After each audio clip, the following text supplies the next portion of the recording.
Ang saya mo ah. Patayin mo nga yung cellphone na yan, iinis ako. Sabi ko di ba mag-aral ng mabuti? Ha? Para kayo yung pinakamataas sa top. Gusto ko pinakamataas kayo sa top para hindi kayo mahihirapan maghanap ng trabaho. Ha? Akala mo ba nag-anak kami ng papa mo para ganun-ganun lang? Inanak ko kayo para matulungan nyo kaming maangat yung buhay namin sa kahirapan? Huwag na, mainit ulo mo, Mi. Tinan mo. Binilan kita nito mula sa baon ko, pinag-ipunan ko. Diba ito yung binibili mo pag lumalaki na yung tummy mo? Magde-December na ulit.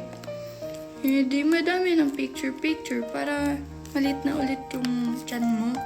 Magkano yan? Sana pinera mo na lang. Kaya ko naman bumili ng ganyan. Mas natuwa ako kung pinera mo. Kailan mo ba malalagpasan yung top ng mga pinsan mo?